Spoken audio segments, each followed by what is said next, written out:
When someone experiences trauma, a lot goes on inside them on the neurological level.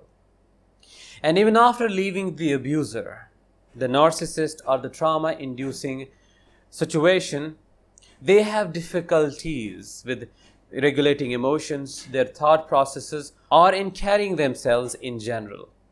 And as a result of all of what they have experienced, they start believing that they are broken, dysfunctional, and not normal or abnormal.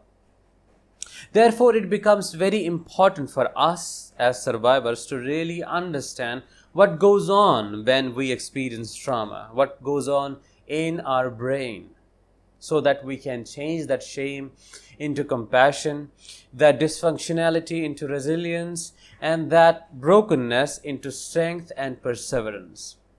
Hi, I am Danish, a narcissistic abuse recovery professional, and today I'll be talking about how your brain encodes an experience as trauma and what happens after it encodes the experience as traumatic.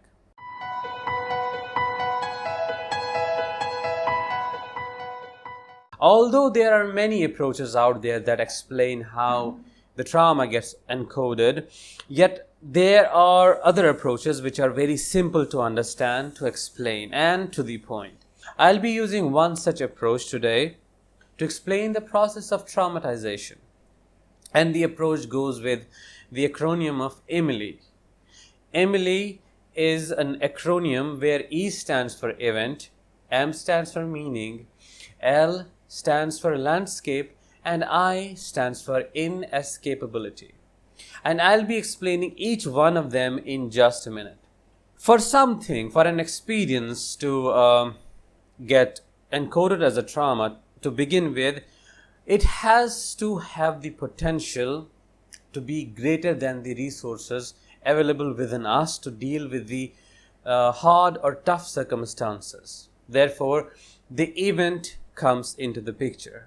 The event has to be a kind of perceived threat to our integrity or our existence or our survival in general.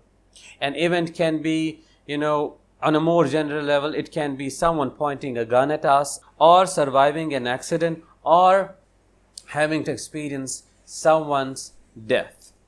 Yet on more subtle level, it can be abandonment, it can be betrayal, it can be the feeling of being trapped, not just physically but also internally on a mental level. It can be the fear of open places, it can be anything that triggers the trauma response.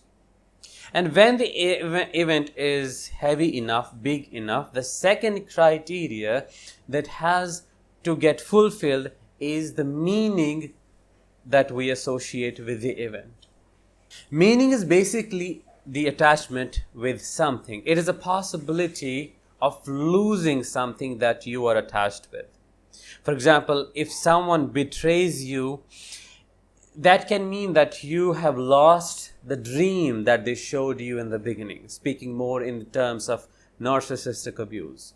If someone shifts from being really loving and available and caring and transitions into a selfish, a careless, and an absent partner, you could attach a meaning, that it is the shattering of who you are, the shattering of the dreams. It comes to the loss of something that was or is valuable to you. And when this happens, the other important factor that comes in is the landscape of your mind.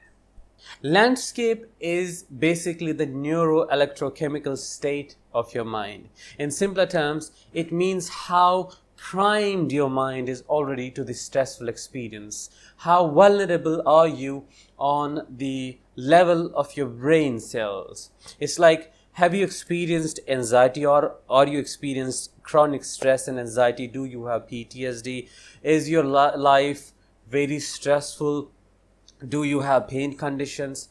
And all of that decides like the landscape of your mind. It decides kind of the direction that it's going to take, when making the meaning of the experience that you were or are exposed to.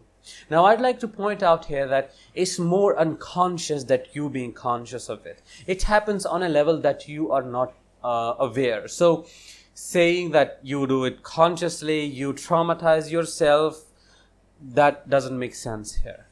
After this, like the third criteria also meets, one more thing that comes into the picture and plays an important role, of course, is the notion whether or not you are able to escape the situation. It's I that stands for inescapability. Inescapability on a more rigid level or surface level would be, can you physically move yourself out of the situation? It's like if you are in a prison, you can't leave, so it's inescapable. And when it comes to the situation with the narcissist, it's like, is the narcissist so physically dangerous that you can't leave the house or you can't leave the situation physically? Yet more on subtle levels, it's like, do you feel emotionally trapped? Do you feel that even though you are physically free, but emotionally and psychologically you are tied with them? And there the term trauma bond comes in. That is a kind of inescapability. It's like the kind of feeling that you are stuck, that makes it all traumatic. So, taking all these four criterias, an experience or an event turns into a trauma or is encoded as trauma. Now, what happens after something is encoded as trauma is that your mind goes into the state of hypervigilance or into the state of defense. The memory is not integrated, yet it is stuck.